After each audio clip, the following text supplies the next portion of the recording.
Hello, everybody, and welcome back into a special Prospects Corner here at the Hockey Writers. We are recording right after the draft has completed, and we had an insane first round. That's to put it mildly. Joined in by Devin Little here.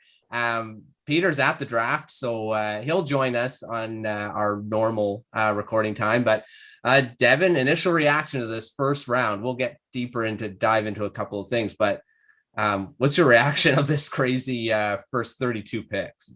Well, I've had enough time to catch my breath now, so we're good. We can talk. We can talk. It's the excitement has finally gotten down because holy cow, everything was happening all at once. Once that draft got started, obviously we'll dive into this a lot more closely here.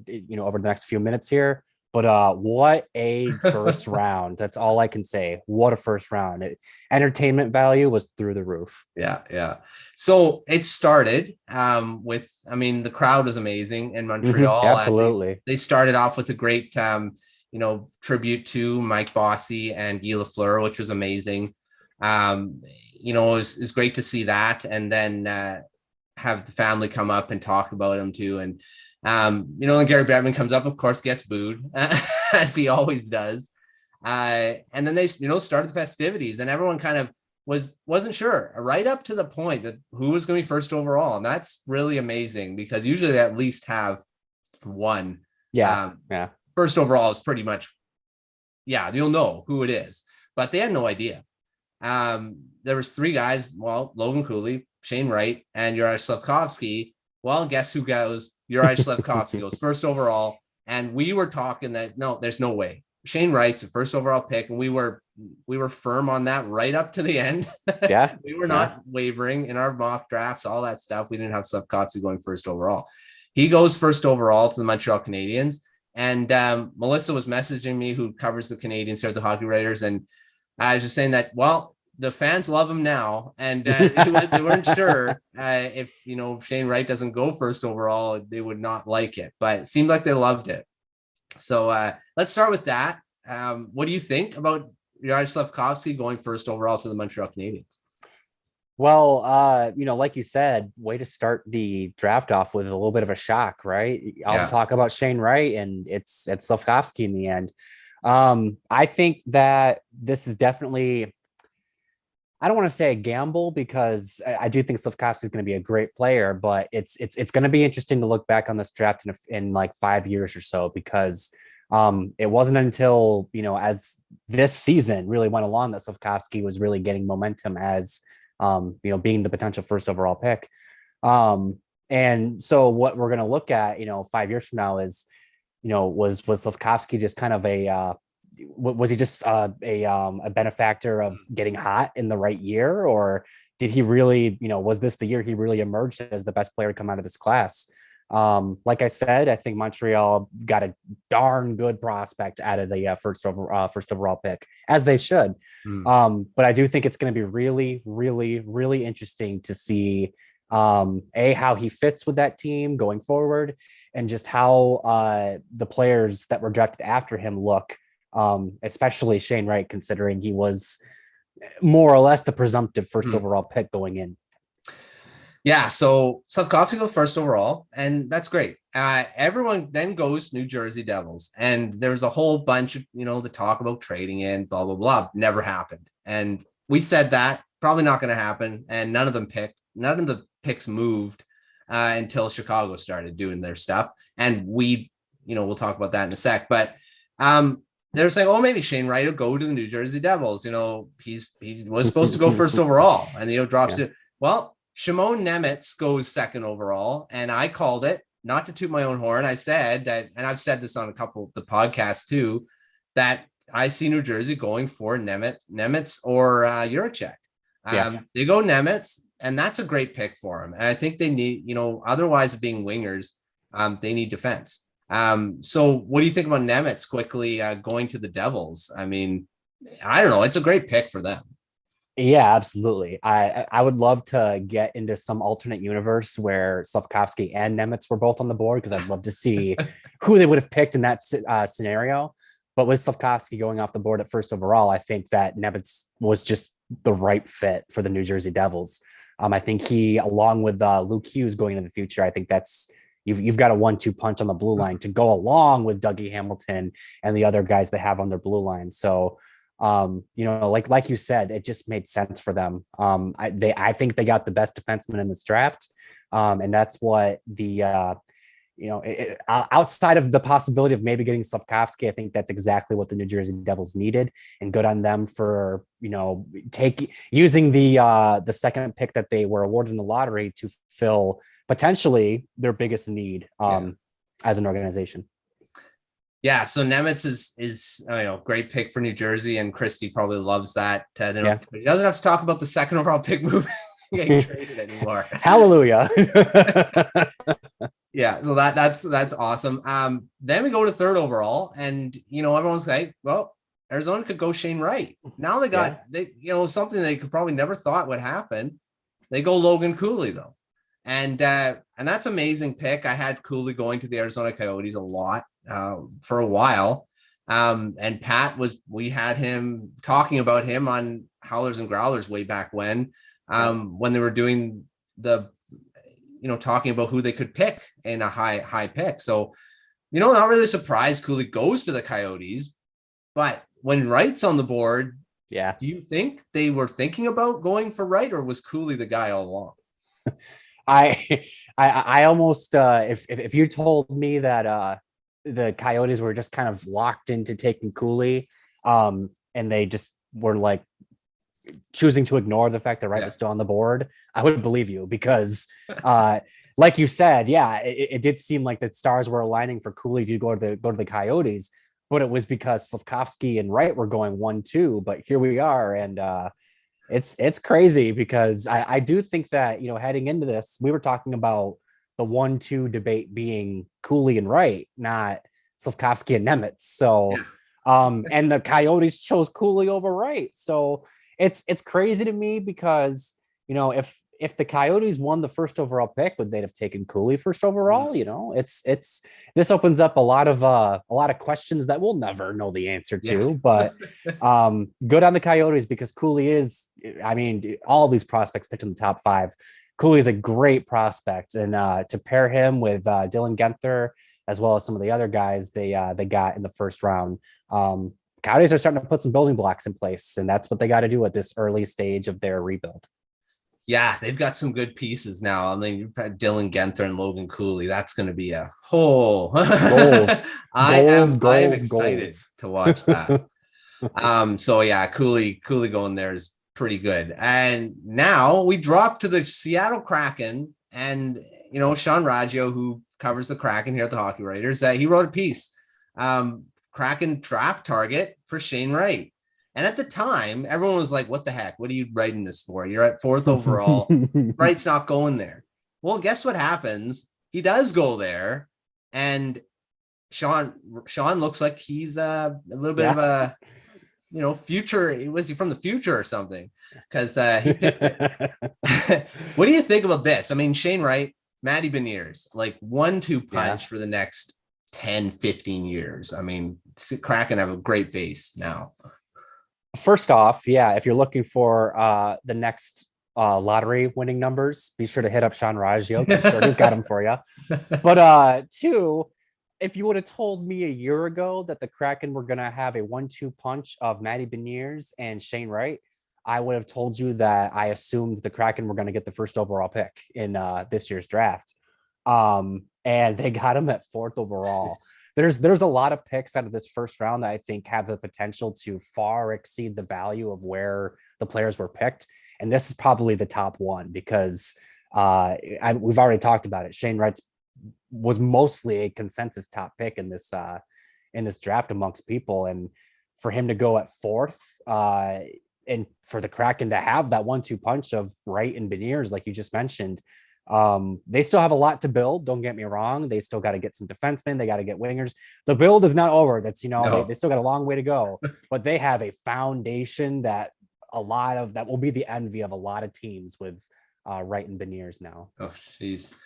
And that's, of course, the Canucks are in this division with already Leon Draisaitl and Connor McDavid. And now they're having to deal with, Beniers and Wright. So I'm not happy about that, but good for the Kraken real quick too, because obviously everyone's excited because it was their first year in the league, but now they have something like tangible to be really excited about. They have Matty Beniers and they have Shane Wright in their franchise. Look out for the Kraken, because it'll take time, but they're already starting to build something that could be dangerous in the future. Yeah, well, like I say, centerman is where you build from, and you need at least two to be contenders. So they got to start, and that's great for them. I don't think they ever thought Wright was going to drop that far, but you take them. I mean, come on, you can't go and say, "Oh, we need a defenseman. We'll grab Juraj now."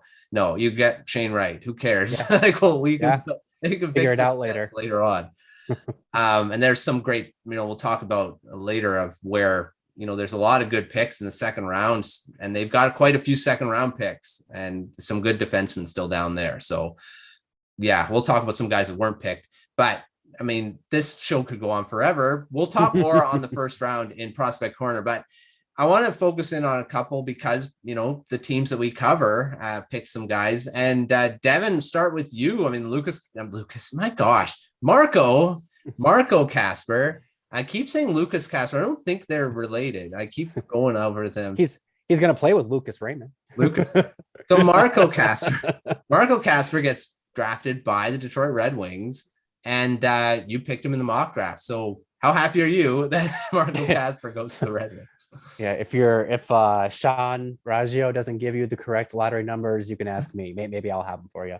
But no, this pick just kind of screams Steve Yzerman and screams Detroit Red Wings, and that's why I made that pick in the mock draft, because of those factors. There will be people, myself included, who question his upside at at 8th overall. But I think he has one of the highest floors in this draft. So I think the Red Wings can feel comfortable in knowing that they're going to get a player out of this pick. This isn't going to be a whiff. And he's going to be a player that I think is going to play in the NHL sooner than most players out of this draft because of his high floor. I think he's already close to being NHL ready. I think he's still got another year to marinate, but he's already close. And he plays a really tenacious, smart two-way game. And that is the kind of team that Steve Yzerman's building. He talks multiple times about how they needed a center. Kasper's a center. And he's a two-way center. I think at the very least, you can start to project Kasper as the Red Wings' second line center of the future. And if he, digs deep and the Red Wings develop him the right way, maybe he does develop into that first line center of the future. But all things considered, this is the type of player the Red Wings needed to get with this pick. He's going to work his butt off to be a Red Wing. And once he does, I dare say the sky's going to be the limit for him. Yeah, it's a great pick for the Red Wings there. And Kasper's been rising up the draft boards like we've been talking about, being talked about in this section of the draft now. And he was supposed to go later on. Great pick for the Red Wings there. And Vancouver Canucks go and get Jonathan Lekkerimaki, who was not supposed to drop that far. I was talking kind of in the top 10. And when the Red Wings came up at 8, I'm like, yeah, Lekkerimaki is going to the Red Wings. Nope, they go Kasper, and then a bunch of other picks go: Savoy, Matukov, Geeky, Matejchuk, Nazar, McGroarty, then Lekkerimaki. And when it came to the Canucks pick, I'm like, they better pick him. Like, come on.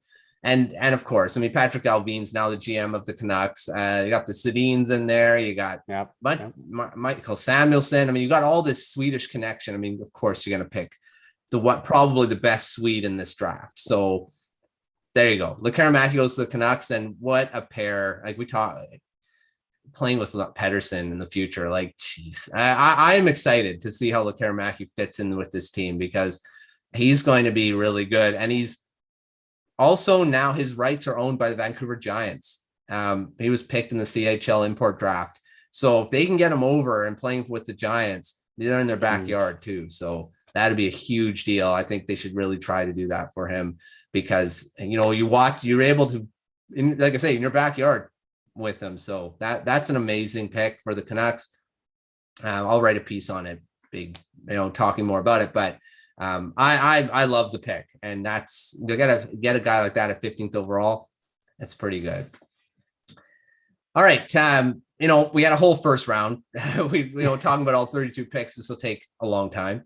We'll get to that. But, let's talk about a few of the guys. Well, let's first talk about the big trades that happened. I mean, the Chicago Blackhawks and the Montreal Canadiens kind of stole the show. And Montreal Canadiens did a bunch of big trades. They got Kirby Dach. And that's a pretty big, Dach has kind of struggled with the Blackhawks, but what do you think about that trade? And Chicago ended up with 3 first-round picks in this draft when they came in with nothing. DeBrincat trade earlier. They end up with Korchinski, Rinzel, and Nazar. What do you think about the trades and then their picks quickly here? Well, rebuild season is on in Chicago, right? There's no doubt about it at this point. And boy, did it happen in a hurry. There was this didn't drag out that long. Once, by the time it was like 2:00 already, bedlam was upon us. Yeah. Good on Kyle Davidson, the general manager of the Blackhawks, for, getting these picks. If they're going to rebuild, you've got to be able to get as many of these high-end draft picks as you possibly can. So good on him for getting 3 first-round picks. We can debate the quality of the returns on these players, especially the DeBrincat one. But at the end of the day, they came out of the first round with those 3 players you mentioned, and those are not insignificant pieces. These are players that the Blackhawks should be able to, build on going forward, and can start to, rebuild their franchise, which is what they need to do. And you have to give up players like DeBrincat and Dach to do that. As for, the Montreal deal you mentioned, good on Kirby Dach, or good for Kirby Dach, I'll say. He just looked like somebody who needed a fresh start, maybe a little overburdened by his draft slot, with Chicago. So now he goes to Montreal where he gets that fresh start, and there's maybe not as much pressure on him to live up to that hype, so to speak. And it also makes sense, maybe this was part of the reason why Montreal felt safe in passing up Wright. They knew they were gonna get Dach. They know he's young. He's a center they can build around. So they don't need Shane Wright. It made more sense for them to get Slafkovsky. So with that context, maybe it makes a bit more sense. Yeah. But yeah, I think all in all, the Chicago deals, every single one they made, that was a big reason. One of the big reasons why this first round was so much fun to watch, because, like you said, they woke up today with 0 picks in the first round, and they made their maneuvers, made big deals, and now they got 3 first round prospects. So if you weren't entertained, I just think you don't like drafts. Well, we were talking about some of the big trades that may happen, and some did. The DeBrincat trade didn't happen on the draft floor, but it happened today. And then you've got, they made the Kirby Dach trade. I guess would have been on the draft floor. So, and Romanov, we're watching some of the reaction in the crowd. They focused on one set of people. And first they announced the Kirby Dach trade. No, they announced the Romanov trade first to the Islanders. And it looked like they were like, what the heck? Why are you trading Romanov? Then they announced the same thing, traded the pick to all of that stuff. But that Chicago trades Kirby Dach to the Montreal Canadiens. And then the reaction's like, holy, okay, we're good now. So it was funny watching the reaction between the Romanov trade and then I would have loved to have been at a bar or a pub in Montreal, while all this is going on, because the emotional roller coaster of taking Slafkovsky over Wright, and then this happens too. Like I would have just sat back and enjoyed it, because I'm sure the citizens of Montreal were having quite the time. Well, they wanted to attempt to make some entertainment, and they sure did. Yeah, for sure. And they got another day, and they got a few picks in that second round. So lots of stuff happening.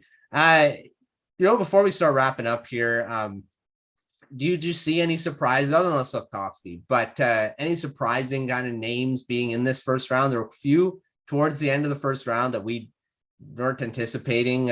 One that kind of stands out is Reed Schaefer. Schaefer wasn't supposed to be a first round pick. He was supposed to be a second rounder, jumping from that great playoffs that he had into the WHL. So Were there any surprises for you other than the ones that we've kind of already mentioned? Yeah, Schaefer. I think Maverick Lamoureux is a big one. Yeah. There was a part of me that wondered if he was going to go high. And even then I was thinking like 31st or 32nd, not 29th. But I get it. I get why he did go in the first round. Now it's on him to make good on that draft slot. And then the other one is Danila Yurov. Yeah. And it's not because of his skill. I think just based alone on his skill, I think the Wild may very well have gotten the biggest steal with where they got him.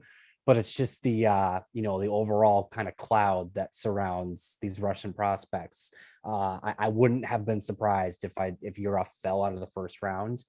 But it was good to see him go in the first round because on talent alone, he deserved to. And like I said, good on Minnesota for taking him. I think that when all is said and done, they'll be happy with that pick. Yeah, and then you look at guys like Miroshnichenko went to Washington, which I called it when they were coming up. I'm like, they're going to pick a Russian because they're really well versed in with Ovechkin and stuff, so they know they have connections over there. I'm sure they're fine with picking a Russian. Ended up being two Russians go in the first round, Yurov and Miroshnichenko, both projected first round picks. So I mean, really no surprise there. But there were some other Russians left on the board. Gleb Trikazov is one that was supposed to be a first round pick drop. He's going to be in the second round, most likely, or further down. I don't know. But yeah, there was quite a few, and like Lamoureux, because of his size. I mean, that's the biggest thing. That's why he was drafted there. 6'7", big guy. We've talked at length about this guy. Tony Ferrari was on the show and he's talking about that he doesn't do much else than being big. So I'm hoping that he can kind of live up to a first round pick status. I mean, Arizona can probably take a chance. They had quite a few first round picks. So I mean, it's not a bad gamble, but not at all. I don't know. For me, and I know people aren't gonna be surprised by this, but I would have gone Lane Hudson over him, and that's or Seamus Casey or Ryan Chesley. Those three guys are still available. So as we say that, there's a good segue into this. Who are you excited to see get drafted still? I mean, there's still quite a few guys in the second round that it's going to be exciting for some of these teams that are still picking. Yeah. I mean, you named a couple of them. I'm actually really curious to see where Lane Hudson goes. I wouldn't be surprised if he's one of the earliest picks in the second round here. But I also wouldn't be surprised if he's one of the later ones because, as the Lamoureux pick proves, GM still value size. And that is probably the one thing that Hudson doesn't have. Yeah. You mentioned Chesley. I think Seamus Casey. There's a lot of good. There's still a lot of really good defensive prospects just to kind of like round up that group there. Kelly Ardelius too. A lot of good defensemen still on the board. And so if you're a team picking, with the early picks in the second round and you have need in your system for a defenseman, you got to feel pretty good about where you're at. Because, a lot of these guys, we were kind of thinking might have gone in the first round. So if you can get a guy like Casey or Chesley or Hudson with, an early to mid second round pick, you got to be feeling pretty darn good about that. Yeah. And you also got, guy Jagger Firkus is still available too. And talking about him being a first round pick. And yeah, there's some good forward prospects like Kelly Odelius. I mean, Toronto Maple Leafs now have moved out of the first round and they're into the second with the 38th pick. So they could have a chance at Odelius. They could have a chance at Firkus, could have Owen Beck. I mean, he's still available. So maybe they felt comfortable going into the second round because the guys that they have on their list were still going to be available. So, I'm sure there's Toronto fans that are like, oh, come on, we don't have a first round pick again, trading out and having to get, trading Peter Mrazek, which frees up salary. I mean, that's probably a good trade and traded to the Blackhawks. So Blackhawks have a goaltender apparently next year now. If Mrazek doesn't get bought out or something like that, but that's another pick, the Maple Leafs, another trade that happened. And I was joking with Peter. I'm like, you don't have no first round pick again. So It happens. I think that's just the price you pay to get rid of Mrazek's contract. Yeah. And at least they still got the second rounder back, so it's not a total loss. They just kind of went back like 9 spots or something like that. So not a huge loss, especially considering they needed to get rid of that Mrazek contract. But like you say, it is starting to become maybe a somewhat worrying trend that they don't have these first round picks. But like we just said too, they very well might get a first round talent still with the pick they got from Chicago. Yeah, well, like I say, they could end up with any of those guys. Like Odelius could drop into that. Hudson, Owen Beck, Furcus, like we mentioned a few of those already. Chesley. I think they could really get a really good defenseman in that spot. And I see a run on defenseman, I think, in this first bit, because there's a few guys that are still there. So it's gonna be fun to see what the second round brings. And Logan said, or Dayton, one of our other prospect writers here, and he said that he wouldn't be surprised if Hudson drops into the third round. I said, well, that would be lovely, because if the Canucks could get him, that'd be pretty good. If he dropped to 80th overall, I don't know, I'd be super surprised. But at his size, I don't even know if the Canucks would look at him. See, again, the one thing about the Canucks, because they have a new front office, I'm not sure what they're looking at. Like, it's just, I'm not sure what their preferences are. I'm thinking Swedish right now because of so much of that. But I mean, I don't know what their preferences are outside of that. So are they, if I was going with Benning, I'd be like, yeah, USHL is a big thing they look at, but not so much now because they got rid of a lot of those guys. So it's going to be interesting to see what both the Canucks and Red Wings do in the well, the Red Wings have a few second round picks. So you've got some good options at 40th overall. I think there's going to be quite a few. Did all the Jardins trio they got, except for Odelius. Odelius, that's the one. Yeah. Yep. DeJar Gardens. That's how you say that. But yeah, so there's lots of talent still to go for tomorrow morning. So that's gonna be fun. Devin, thanks for coming on the reaction show. I mean, there's obviously, we could talk more than what we've talked about. We could talk 2 hours on this, but we'll cap it there. We'll talk a lot more on Prospect Corner in our regular episode on Saturday. We'll be able to recap this whole draft. Some surprise picks. Some guys are still left on the board as undrafted, because there could be quite a few there too. So lots to talk about. We'll probably be deep diving. We'll be deep diving in the next few weeks on Prospect Corner on the different things. So lots to unpack here for sure. Thanks for joining us on a special edition of the Prospect Corner here on the Hockey Writers. Make sure you're checking out thehockeywriters.com, obviously, for all the stuff all the reaction pieces that are going to be coming out. Free agency is just a week away too, so we're going to be just running through a bunch of stuff happening. And of course, there's still trades that could still happen too. JT Miller still on the market, apparently, because there was apparently a trade that's supposed to go down with the Islanders, but it fell through. So we may still see that happen. Lots of stuff to go. Thanks for joining us, and we will see you next time.